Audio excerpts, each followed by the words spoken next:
Kita semua tahu ya, setiap pengusaha hebat itu pasti punya satu kesamaan, api batin yang terus menyala.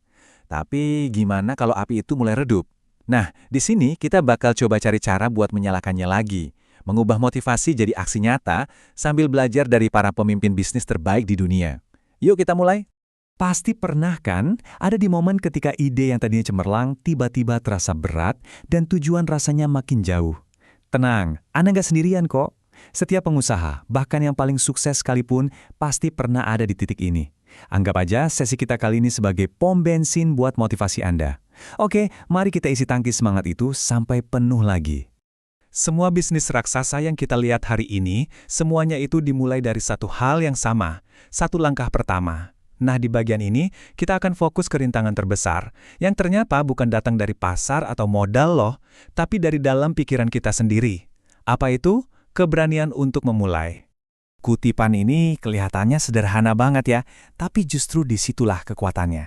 Mark Twain seolah-olah mau ngingetin kita semua, bahwa semua rencana, semua ide, semua mimpi itu, ya nggak akan berarti apa-apa tanpa ada tindakan pertama. Langkah awal itulah yang paling penting untuk memecah kebuntuan. Dan ini dia kata-kata bijak dari legenda kita, almarhum Bob Sadino, yang benar-benar nusuk banget. Lupain dulu deh soal ide yang harus sempurna atau rencana yang tanpa celah sama sekali. Poin utamanya cuma satu, wujudkan. Buka aja dulu bisnisnya. Inilah yang membedakan seorang pemimpi dari seorang pengusaha sejati. Jadi, pelajaran pertama kita jelas banget kan? Jangan nunggu momen yang katanya tepat. Jangan kebanyakan analisis sampai nggak gerak-gerak. Ambil tindakan. Karena seperti kata Pablo Picasso, aksi adalah kunci dan fondasi dari semua kesuksesan. Titik. Oke, jadi Anda sudah berani memulai. Terus apa selanjutnya? Siap-siap, Anda akan menghadapi kegagalan. Itu udah pasti, bukan mungkin lagi. Nah, sekarang mari kita lihat gimana para pemimpin besar justru mengubah kegagalan jadi bahan bakar, bukan malah jadi tembok penghalang. Kata-kata dari Churchill ini ngasih kita perspektif yang kuat banget. Perjalanan bisnis itu bukan jalan tol lurus ke puncak, ini lebih mirip roller coaster, penuh dengan pasang surut. Jadi yang terpenting itu bukan apakah Anda jatuh atau enggak, tapi apakah Anda punya keberanian untuk bangkit lagi setiap kali Anda jatuh. Di Indonesia, kita juga punya panutan Pak Chairul Tanjung yang ngomongin hal yang sama tapi dengan lebih belak-belakan. Anggap aja kegagalan itu makanan sehari-hari.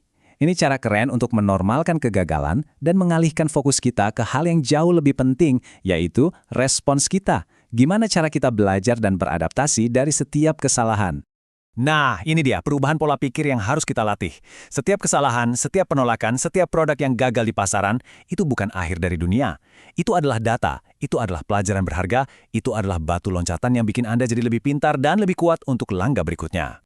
Wah, kalau yang ini perspektif favorit saya, Pak Dahlan Iskan seakan mendorong kita untuk jangan takut salah, apalagi di awal-awal karir. Jangan disimpan-simpan jatah gagal Anda, pakai aja sekarang, belajar secepat mungkin, dan bangun fondasi pengalaman yang super kokoh buat masa depan.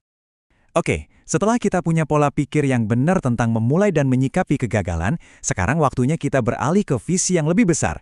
Gimana caranya membangun bisnis yang benar-benar hebat dan bisa bertahan lama? Slide ini nunjukin pola pikir yang dibutuhkan dengan sangat jelas. Filsuf Socrates ngajarin kita untuk nggak buang-buang energi melawan sistem lama atau sibuk ngurusin kompetitor. Sebaliknya, pusatkan seluruh energi, kreativitas, dan sumber daya Anda untuk menciptakan sesuatu yang benar-benar baru dan lebih baik. Fokus ke depan. Tentu saja, membangun sesuatu yang baru dan hebat itu nggak mungkin dikerjakan sendirian. Steve Jobs, seorang visioner yang luar biasa, mengakui kalau di balik setiap produk Apple yang hebat, ada sebuah tim yang hebat. Jadi, poin pentingnya adalah kelilingi diri Anda dengan orang-orang berbakat dan bangun kolaborasi yang kuat. Terus, tim yang hebat itu ngerjain apa? Tentu saja, fokusnya ke pelanggan. Kutipan ini ngingetin kita pada kebenaran paling fundamental dalam bisnis.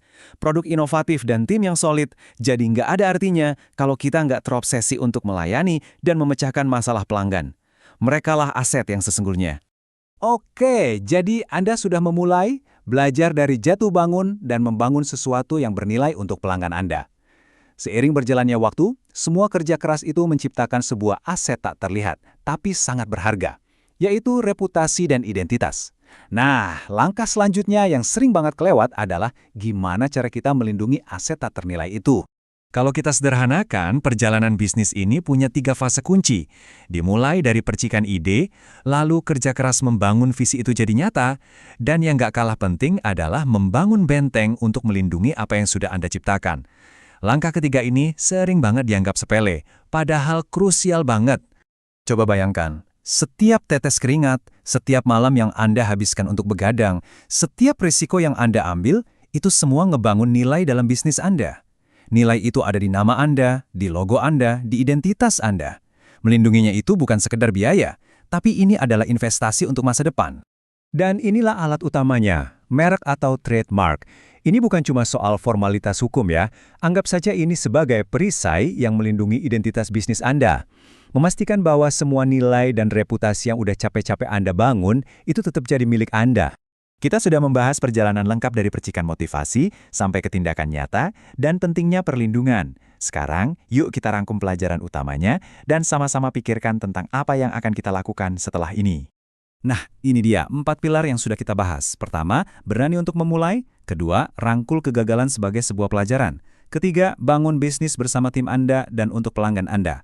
Dan yang terakhir, jangan lupa, lindungi aset berharga yang telah Anda ciptakan. 4 langkah ini membentuk sebuah siklus kesuksesan yang berkelanjutan. Jadi, pertanyaan terakhir ini bukan untuk saya, tapi untuk Anda. Setelah semua inspirasi ini, apa satu tindakan nyata yang akan Anda ambil besok untuk memajukan bisnis atau ide Anda? Karena pada akhirnya, motivasi yang paling hebat adalah motivasi yang diubah menjadi aksi. Terima kasih sudah menyimak.